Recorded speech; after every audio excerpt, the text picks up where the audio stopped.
Hey there. Today we're going to be looking at middle splits, prep, and progressions. We're beginning today with a glute warm-up, just doing some fire hydrants out to the side, 10 repetitions followed by 10 seconds of pulsing. When we think about the active flexibility element of the middle split, the glutes are the powerhouse. Those are the activators. That's what's going to actually pull our legs apart and pull us into that middle split. So it's a pretty important part of the whole thing. Also, it's super common for people to completely neglect and ignore their glutes throughout their daily movements, throughout supporting their posture, and even other athletic and physical activities. Aside from protecting our posture and helping us to achieve awesome middle splits, these glute exercises are also going to build you a juicy, juicy booty. So you should definitely be doing them, unless your doctor has warned you not to achieve a super juicy booty. After our fire hydrants, our next exercise is going to be knee circles. The knee circles begin by drawing the knee straight back, keeping your heel close to the glute, lifting the knee as high as you can before rotating the hip and bringing the knee back towards the shoulder and down to the floor again.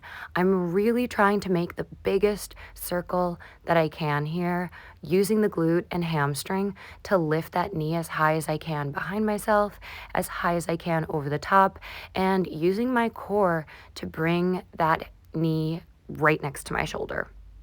During this movement, a lot of people will have a sensation of kind of clicking or snapping through the front of the hip.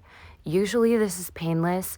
Usually this is just a tendon rolling over the hip bone, and it's just an indication that we might want to stretch the quads, massage the quads, stretch the glutes, stretch the hip flexors some more to bring some tension off of that tendon. If this clicking and snapping is causing physical discomfort or pain, this could be a much bigger problem and you're going to want to talk to a doctor for sure. Our next movement here is a wide squat. I'm really looking for 90-degree angles here. 90-degree angles in the knee, 90-degree angles in the hip. Sitting my butt down to the same level as my knees, and I'm on releve, you don't have to be. You're using your glutes to pull the knees wide and flatten the front of your body. So my favorite, 10 repetitions followed by 10 seconds of pulsing. I'm sitting low.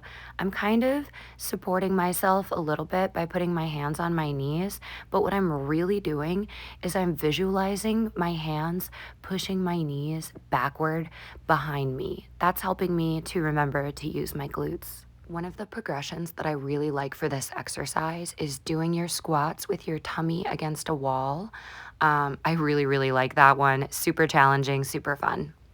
Our next movement is going to be the classic Froggy Stretch. So I've got blocks to go under my knees. This is just protecting my knees from the pressure of the floor. It's also giving me more space for my body to sink into. So let's also take a look at the side view because there's some important info there. Here I am in the side view.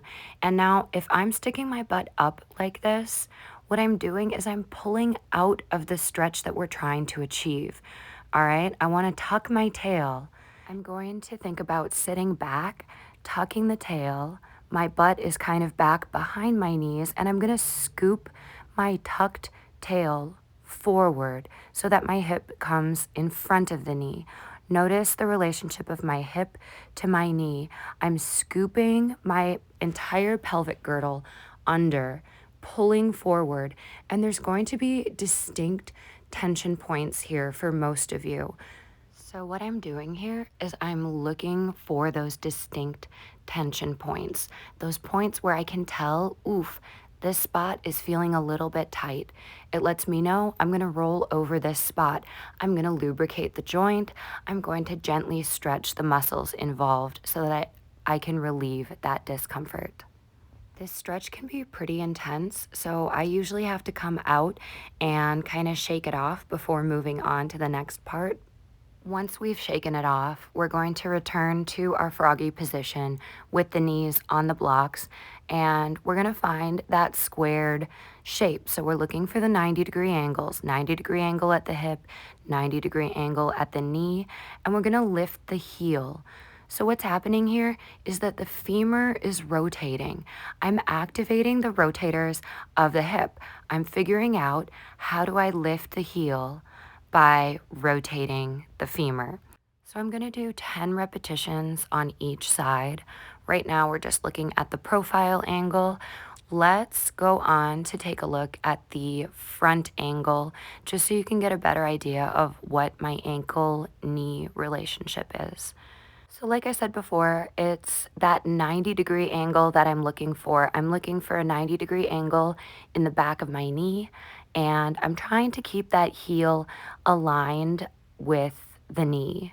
I like to think of this exercise as not only activating the rotators and warming those up, but also as kind of greasing the wheels, kind of lubricating the hip joint for movement. Let's take a look at some progressions for flattening your split on the floor. I'm sitting right now on 2 blocks, sitting with my sit bones towards the back of the block, beginning with my knees and tops of my feet pointing up. I'm gonna rock my hips forward, pointing my pubic bone down, pointing the knees forward, pointing the tops of the feet forward. I'm just rolling in and out of this position, feeling the change in that stretch, feeling the way that my glutes activate throughout. I've moved down onto a single block. Again, notice the knees, tops of the knees pointing up, tops of the knees pointing forward, tops of the feet pointing up, tops of the feet pointing forward. This movement is not only a greasing the wheels kind of movement where we're lubricating the hip joint, we're also finding the activation. We're experiencing the change in active muscles, in muscles being stretched as we move through this. When I'm dropping my tummy forward, I'm squeezing my glutes to keep my heels wide and lower my belly down. That's glute activated. Squeezy, squeezy. Now we're getting into oversplits.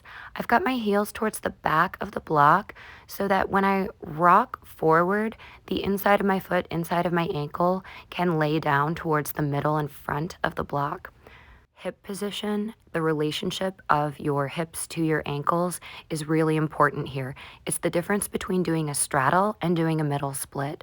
So right now I'm sitting my butt back, tilting my hips forward, laying the pubic bone down as I roll my tummy forward and backward. This is a lot like that Froggy Stretch warm-up where we're sitting back and rolling forward, tucking the tail. So using the glutes to pull the hips downward and forward, finding those tension points. So our final stop here, really just to flex. The big takeaway here for middle splits is that this is a hugely glute-mediated movement. It's also all about rotation.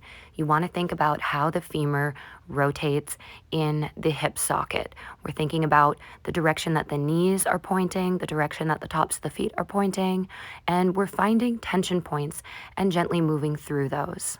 Patience is key. Remember to give yourself plenty of time. Be nice to yourself. Good job. These tutorials do not replace or negate professional individualized instruction and are for entertainment purposes only. Always consult your doctor before beginning a new exercise regimen. Okay, thanks, bye!